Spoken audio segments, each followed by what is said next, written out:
Eyes, lovely. Eyes यानी आंखें, lovely यानी प्यारी है, तो ये कह रही भाई आंखें प्यारी है तुम्हारी। तो जैसे कि आपने देखा, हम लेते हैं एक क्लिप किसी एक मूवी या किसी सीरीज से और उस क्लिप को हम सुनते हैं कैप्शंस के साथ ताकि आपकी लिसनिंग इम्प्रूव हो जाए। उसके बाद हम उस क्लिप को करते हैं वर्ड टू वर्ड ट्रांसलेट ताकि वो क्लिप सुनते समय अगर आपको कुछ समझ नहीं आया है तो वो भी समझ आ जाए, आपके सारे डाउट्स क्लियर हो जाएं। इस तरीके से आप इंग्लिश सीख लेते हैं अपने फेवरेट शोज और मूवीज के साथ बिना बोर हुए। क्यों है ना ये एक बहुत ही फन एंड इंटरेस्टिंग वे।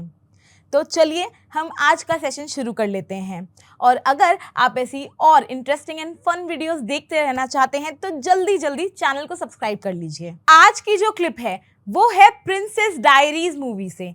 ये मूवी है एक ऐसी लड़की के बारे में जो एक शाय एंड ऑकवर्ड टीनेजर है जो एक बहुत ही एवरेज सी लाइफ लीड कर रही है, पर एक दिन उसे पता चलता है कि वो कोई आम लड़की नहीं है, वो बल्कि एक प्रिंसेस है और वहाँ से उसकी लाइफ के नए एडवेंचर शुरू होते हैं, वहाँ से उसकी लाइफ का नया चैप्टर शुरू होता है और फिर वहाँ से उसकी लाइफ में क्या क्या चेंजेस आते हैं वो इस मूवी में दिखाया गया है। और बात करें इस क्लिप की तो इस क्लिप में इस लड़की की जो ग्रैंड मदर है यानी जो क्वीन है वो इसे सिखा रही है एटिकेट्स, मैनर्स एक प्रिंसेस बनने के। उसे समझा रही है कि एक प्रिंसेस को कैसे व्यवहार करना चाहिए। तो चलिए आज की क्लिप शुरू कर लेते हैं। Turn. Oh, sorry. No. Slowly turn. Slowly. ये सबसे पहले से कह रही है turn, oh sorry, no no no, slowly, turn slowly. तो ये कह रही है टर्न। टर्न का मतलब होता है कि घूमो, मतलब जब आप ऐसे घूमते हो तो उसे कहते हैं टर्न। तो इसे कह रही है टर्न, तो ये कह रही है ओ सॉरी, क्योंकि इसने इसकी बात पर पहले ध्यान नहीं दिया था, ये अपनी ही धुन में थी, इसीलिए इसे कह रही है ओ सॉरी सॉरी। फिर ये कह रही है नो नो नो नहीं, स्लोली यानी कि धीरे से, टर्न स्लोली। तो ये कह रही है घूमो और कह रही है धीरे से घूमो। भाई तुम धीरे धीरे घूमो ताकि मैं तुम्हें अच्छे से देख सकूं। अब देखिए, स्लोली का मतलब होता है धीरे से, पर स्लोली का मतलब धीरे होता है सिर्फ जब हम गति की बात करते हैं। जब हम स्पीड की बात करते हैं तो हम कहते हैं धीरे, स्लोली। जब हम आवाज़ को धीरे करने की बात करते हैं तब हम नहीं कहते हैं स्लोली। ये एक ऐसी कॉमन मिस्टेक है जो बहुत सारे लोग करते हैं। जब हम हिंदी टू इंग्लिश ट्रांसलेट करते हैं कि धीरे बोलो तो बहुत सारे लोग बोलेंगे कि प्लीज़ स्पीक स्लोली, पर वो गलत है। स्लो का मतलब ये है कि अगर मैं बहुत तेज़ बोल रही हूँ, फास्ट बोल रही हूँ, तो आप कहोगे कि भाई थोड़ा धीरे बोलो, धीरे धीरे बोलो ताकि समझ आए। पर अगर आप कहना चाहते हैं कि थोड़ा धीरे आवाज़ में बोलो तो आप स्लोली नहीं कहेंगे, तब आप कह सकते हैं कि प्लीज़ लोअर योर वॉइस। आप क्या कह सकते हैं? आप कह सकते हैं प्लीज़ लोअर योर वॉइस, यानी अपनी आवाज़ को धीरे करो। या आप कह सकते हैं प्लीज़ स्पीक सॉफ्टली। आप कह सकते हैं कि भाई थोड़ा धीरे धीरे बात करिए, प्लीज़ स्पीक सॉफ्टली। या आप ऐसे भी कह सकते हैं please could you speak a little bit softer, यानी कि आप थोड़ा और धीरे बात कर सकते हैं। तो जब हम कहेंगे कि धीरे आवाज़ में बात करना है तो हम इस तरह से कहेंगे, उसका वर्ड टू वर्ड ट्रांसलेशन नहीं करेंगे हिंदी टू इंग्लिश। और जब हम बात करेंगे गति की, स्पीड की, तो हम कहेंगे स्लोली, प्लीज स्पीक स्लोली, यानी धीरे धीरे बोलो। आगे देखते हैं। Well, carriage, obviously. Hairstyle.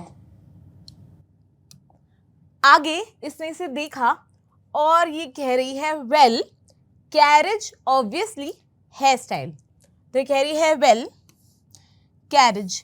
देखिए, अगर कैरेज का हम लिटरली मीनिंग देखें तो उसका मतलब होता है घोड़ा गाड़ी। ठीक है, लेकिन यहाँ पे कैरिज का वो मतलब नहीं है। कैरिज का मतलब है, जो वर्ड कैरी है उसी से यहाँ पे कैरिज निकला है, और ये कह रहे हैं कैरिज मतलब कि आप किस तरह से अपने आप को प्रेजेंट करते हो, क्या आपकी चाल ढाल है, किस तरह से आप उठते हो, बैठते हो, अपने आप को किस तरह से संभालते हो, उसे कहा गया है कैरिज। यानी कि आप जिस तरह से चलते फिरते हो, उठते बैठते हो, वो कैरिज। ऑब्वियसली यानी कि नॉर्मल सी बात है, जाहिर है।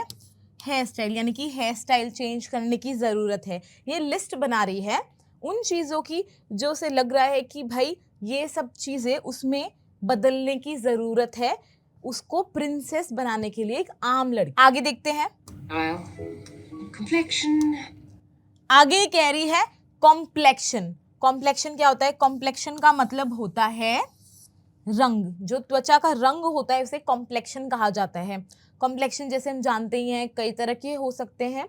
फेयर कॉम्प्लेक्शन होता है यानी गोरा रंग, मीडियम या व्हीटिश कॉम्प्लेक्शन होता है यानी कि गेहुआ रंग, और हो सकता है ब्राउन या डार्क कॉम्प्लेक्शन। ठीक है, तो ये कह रही कॉम्प्लेक्शन भाई सही है। Stop. आगे इसे कह रही है स्टॉप, यानी कि इसे क्योंकि ये घूम रही थी तो इसने बोला रोकते हुए इसे स्टॉप, रुको। आगे देखते हैं। Eyes. Lovely.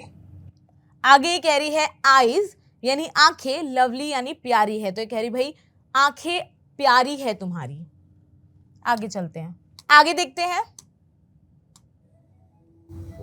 But hidden beneath bushman eyebrows. आगे इसे कह रही है but hidden beneath bushman eyebrows. तो ये कह रही है बट यानी मगर, हिडन यानी कि छुपी हुई है। हिडन मतलब होता है छुपे हुए होना। बीनीथ का क्या मतलब होता है? बीनीथ का मतलब होता है जब कोई चीज किसी चीज के नीचे होती है तो उसे बीनीथ कहा जाता है। देखिए बीनीथ और अंडर का यूसेज काफी हद तक सेम होता है। जहां पर हम अंडर का इस्तेमाल करते हैं वहां हम बीनीथ का इस्तेमाल भी कर सकते हैं, पर बीनीथ का इस्तेमाल हम वहां करते हैं जब हम थोड़ा फॉर्मली कुछ कहना चाहें या हम पोएटिकली कुछ कहना चाहें, तो फिर हम बीनीथ का इस्तेमाल करते हैं। बीनीथ को हम लिटरल यानी फिजिकल सेंस में भी यूज कर सकते हैं और बीनीथ को फिगरेटिवली यानी इमोशनली भी यूज किया जा सकता है। देखिए हम इसे एग्जाम्पल से समझते हैं। जैसे अगर हम लिटरल सेंस में बीनीथ को यूज करना चाहें तो हम कह सकते हैं her shoes were beneath the sofa. उसके शूज, उसके जूते सोफे के नीचे थे। या हम कह सकते हैं the roots grow beneath the soil. जो जड़ें हैं वो मिट्टी के नीचे उगती है। और अगर हम इस्तेमाल करें इमोशनल सेंस में, फिगरेटिवली, तो हम कहाँ इस्तेमाल करते हैं? जब हम बताना चाहते हैं लोअर इन यानी कि नीचे है, इन वर्थ, स्टेटस या मोरालिटी, यानी कि किसी चीज में कम है, वर्थ में किसी चीज के, या स्टेटस में, या मोरालिटी नैतिकता में। तो अगर हम इसे एग्जाम्पल से समझें तो हम कह सकते हैं she thinks cleaning is beneath हर। उसे लगता है कि भाई जो सफाई का काम है वो उसके लिए छोटा काम है। या हम कह सकते हैं lying is beneath my principles, यानी कि झूठ बोलना मेरे प्रिंसिपल से नीचे है, यानी कि मेरे प्रिंसिपल से कम है, मेरे प्रिंसिपल उससे ज़्यादा हाई हैं। तो इस तरह से हम बीनीथ का इस्तेमाल करते हैं। आगे कह रहा है बुशमैन। बुशमैन क्या होता है? देखिए बुश का मतलब होता है झाड़ियाँ, और बुशमैन हम कह सकते हैं ऐसा इंसान जो कि झाड़ियों में रहता हो, तो उसे कह सकते हैं बुशमैन। और बुशमैन कहने से इसका मतलब ये है कि भाई तुम्हारी जो आईब्राउज है झाड़ियों की तरह है, शेप में नहीं है, बहुत ज़्यादा घनी है। और आईब्राउज तो हमें पता ही है, जो हमारी ये बोहें होती हैं उसे हम आईब्राउज कहते हैं। तो ये कह रही है मगर इन बुशमैन यानी झाड़ी या घनी, घनी बोहों के नीचे छुपी हुई है। ये कह रही भाई आंखें तुम्हारी सुंदर है, पर तुम्हारी ये जो घनी आईब्रोज है इनके नीचे छुपी हुई है, दिख ही नहीं रही है। आगे देखते हैं। The neck is seemly. Ears like her father. Really? They are? Oh my. Who has nails like these?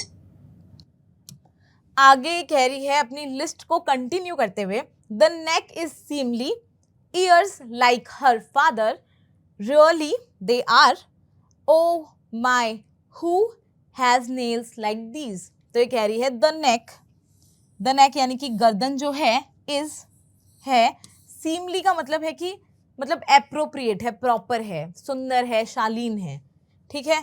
तो ये कह रही है कि भाई तुम्हारी गर्दन सुंदर है।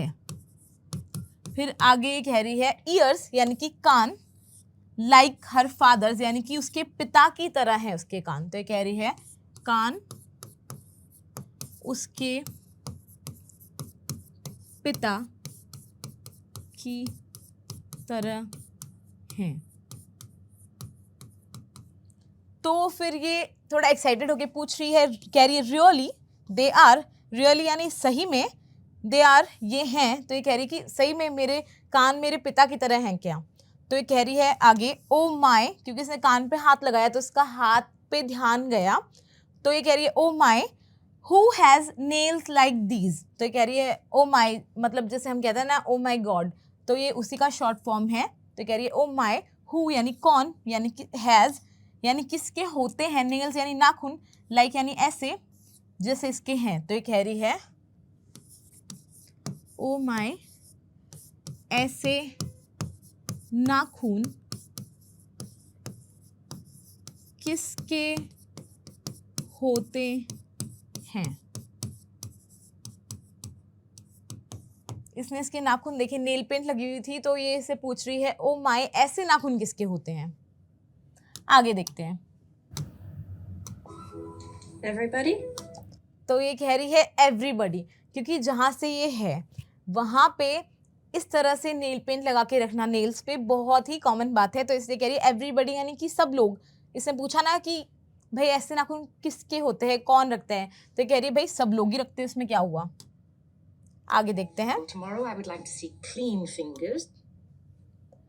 आगे कह रही है वेल टुमारो यानी कल, आई वुड मैं चाहूँगी, like I would like to मैं चाहूँगी, टू सी यानी देखना, क्लीन यानी साफ, फिंगर्स यानी कि उंगलियां। तो कह रही है वेल कल मैं साफ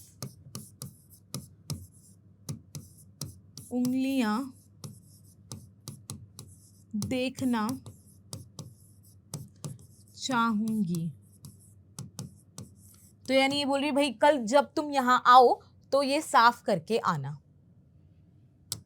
आगे बढ़ते हैं। And you will wear stockings, not आगे कह रही है एंड और यू तुम विल वेयर यानी कि पहनोगी स्टॉकिंग्स नॉट। तो ये कह रही है कि ये सेंटेंस देखिए आगे कंटिन्यू हो रहा है, तो हम एक बार नॉट को छोड़ देते हैं, हम यहाँ तक देख लेते हैं। तो कह रही है एंड और तुम पहनोगी स्टॉकिंग्स, तुम स्टॉकिंग्स पहनोगी। तो ये कह रही है तुम स्टॉकिंग्स पहनोगी। इसे कह रही है कि तुम स्टॉकिंग्स पहनोगी। फिर आगे देखते हैं सेंटेंस कंप्लीट क्या कह रही है आगे ये। not tights, not socks, and I never want to see those shoes again. आगे कह रही है जो हमने पिछले सेंटेंस से लिया है नॉट टाइट्स यानी कि टाइट्स नहीं, नॉट सॉक्स, सॉक्स यानी मोजे भी नहीं, and I never want to see those shoes again. तो कह रही है आई यानी मैं, नेवर यानी कभी भी नहीं, वॉन्ट यानी चाहती, टू सी देखना, दोज यानी कि जो उसने पहने हुए हैं उनकी तरफ इशारा करके ये कह रही है, शूज यानी जूते, अगेन यानी दोबारा। तो ये कह रही है देखिए पहले हम ये समझ लेते हैं कि स्टॉकिंग्स, टाइट्स और सॉक्स में क्या फ़र्क होता है। स्टॉकिंग्स देखिए, स्टॉकिंग्स होती हैं थोड़ी नेट, थोड़ी जाली वाले कपड़े की बनी हुई, इस तरह के सॉक्स की तरह ही होती है, पर वो थोड़ी हाई होती है, उसका मटेरियल अलग होता है, वो नेट से बनी हुई होती है और मोस्टली वो थाई तक आती है, तो उसे स्टॉकिंग्स कहते हैं। सॉक्स, मोजे हम जानते ही हैं, एंकल तक हो सकते हैं या हमारी काव्स तक हो सकते हैं, उसे सॉक्स कहते हैं। और टाइट्स आजकल के टाइम में काफ़ी पॉपुलर है। टाइट्स कहते हैं लेगिंग्स को, जैसे जिम की टाइट्स वगैरह होती हैं तो उनको कहते हैं टाइट्स। और टाइट्स वो होती है जो पूरी ऊपर तक हम पहनते हैं, उसे टाइट्स कहते हैं। तो ये कह रही है कि भाई तुम जो है मुझे स्टॉकिंग्स में दिखनी चाहिए, तुम्हें टाइट्स भी नहीं पहनने हैं, तुम्हें मोजे भी नहीं पहनने हैं। एंड और मैं दोबारा ये जूते कभी नहीं देखना चाहती। मतलब बोल रही है भाई ये जूते दोबारा मत पहनना, यहाँ पहनकर तो बिल्कुल भी मत आना। ये सब पूरे इंस्ट्रक्शंस दे रही है और समझा रही है कि क्या करना है और क्या क्या नहीं करना है। आगे देखते हैं, आगे बढ़ते हैं। When walking in a crowd, one is under scrutiny all the time. आगे कह रही है when, जब, वॉकिंग यानी कि चल रहे हो, इन अ क्राउड यानी कि भीड़ में, वन यानी कि किसी व्यक्ति की बात हो रही है, इज है, अंडर यानी अंडर स्क्रूटिनी। स्क्रूटिनी का मतलब क्या होता है? देखिए अंडर स्क्रूटिनी का मतलब होता है कि लगातार किसी की नज़रों में है, कोई आपके ऊपर पूरा ध्यान रख रहा है, आपको देख रहा है अच्छे से, बारीकी से, तो उसे कहते हैं under scrutiny. All the time यानी पूरे समय। तो ये कह रही है जब व्यक्ति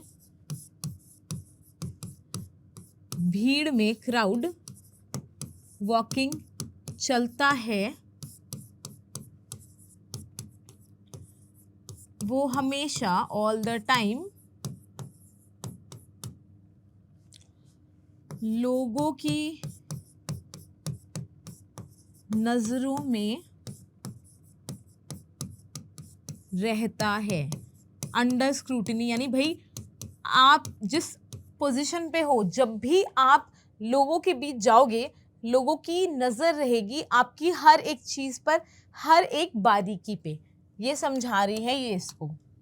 आगे बढ़ते हैं। So we don't slump like this.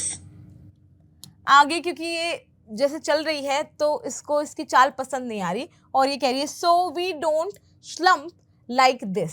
सो तो वी हम डोंट नहीं करते। स्लम्प, देखिए स्लम्प का क्या मतलब होता है? स्लम्प का मतलब होता है झुक के चलना, लेजीनेस में, आलस में चलना, ऐसे थोड़ा झुक के, थोड़ा ऐसा बेपरवाही से चलने को कहते हैं स्लम्प, लाइक दिस, इस तरह से। तो ये कह रही है तो हम झुक के, कह सकते हैं आलस में नहीं चलते, वी डोंट स्लम्प। ये इसे समझा रही कि भाई तुम जैसे चल रही हो ऐसे बेपरवाही से, आलस में, झुक के, वैसे हम नहीं चलते। We drop the shoulders. We think tall. आगे कह रही है वी यानी हम, ये कह रही है वी हम ड्रॉप द शोल्डर्स। देखिए ड्रॉप द शोल्डर्स का मतलब यहाँ पे लिटरली, ड्रॉप का मतलब होता है गिराना, तो इसका मतलब लिटरली गिराना नहीं है। ड्रॉप द शोल्डर्स का मतलब होता है कि आपको बहुत ज़्यादा तन के नहीं चलना है, आपको शोल्डर्स को रिलैक्स रखना है। तो ये कह रही है ड्रॉप द शोल्डर मतलब झुक के नहीं चलना है, तो तन के भी नहीं चलना है, रिलैक्स पोजिशन में रहना है। वी थिंक टॉल यानी कि हम कंधे झुकाते हैं पर हम सोचते ऊंचा है। तो ये कह रही है हम कंधे झुकाते हैं या नीचे रखते हैं और ऊंचा सोचते हैं। अब देखिए क्योंकि हिंदी टू इंग्लिश जब हम वर्ड टू वर्ड ट्रांसलेट करते हैं हमेशा बात का पूरा सेंस बने ऐसा ज़रूरी नहीं है, क्योंकि दोनों अलग अलग लैंग्वेजेस हैं। तो यहाँ पे इसका ये मतलब निकल रहा है, पर ये कहना चाह रही है कि भाई अपने कंधों को रिलैक्स रखो पर आत्मविश्वास से चलो। थिंक टॉल यानी कि मतलब हम आत्मविश्वास से चलते हैं। आगे देखते हैं। We tuck under and we transfer the weight from one foot and we transfer आगे ये कह रही है we tuck under and we transfer the weight from 1 foot। तो ये कह रही है we tuck under। टक का मतलब होता है दबाना किसी चीज को। जैसे आजकल फैशन है कि लोग अपनी जीन्स में, अपनी लोअर में, अपनी टॉप को या अपनी शर्ट को दबा के रखते हैं, तो उसे टकिंग कहते हैं, शर्ट को अंदर दबाना। तो ये कह रही है टक अंडर, पर यहाँ पे कोई चीज़ वैसे दबाने से मतलब नहीं है। यहाँ पे मतलब है कि भाई हम थोड़ा सा अपनी बॉडी को सीधा रख के, थोड़ा सा खींच के अंदर की तरफ समेट के। एंड और वी ट्रांसफ़र, हम स्थानांतरित कर देते हैं द वेट, यानी कि जो भार है, फ्रॉम 1 फुट, एक पैर से। देखिए आगे बोल रही थी, पर क्योंकि इसने नोटिस किया कि वो हंस रही है तो बोलते बोलते चुप हो गई, वरना ये कहती फ्रॉम 1 फुट टू अनदर। तो ये यहाँ पे कह रही है हम शरीर को समेटते हुए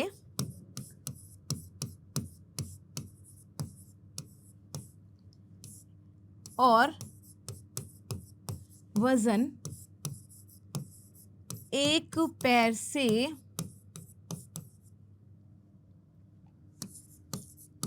स्थानांतरित, ट्रांसफर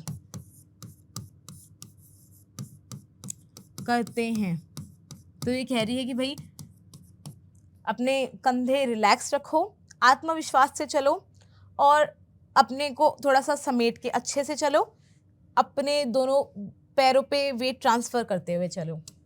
ये इसे चलने का पूरा प्रॉपर तरीका सिखा रही है यहाँ पर। the weight from 1 foot. No, princesses never cross their legs in public. आगे इसे बैठने का तरीका सिखा रही है और ये कह रही है नो, नहीं, प्रिंसेसेस यानी राजकुमारियां, नेवर यानी कभी भी नहीं, cross there legs. Cross legs का मतलब होता है जब हम एक पैर के ऊपर दूसरा पैर चढ़ा के बैठते हैं, उसे लेग क्रॉस करना कहते हैं इन पब्लिक, यानी कि जनता में, बाहर। तो ये कह रही है नहीं, राजकुमारियां, क्योंकि ये प्लूरल है तो राजकुमारियां कभी भी, नेवर, पब्लिक में यानी कि जनता के बीच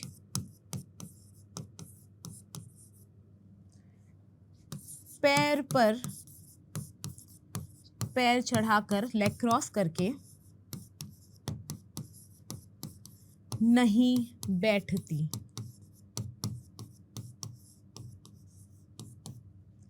आगे देखते हैं। Why don't you just tuck one ankle behind the other and place the hands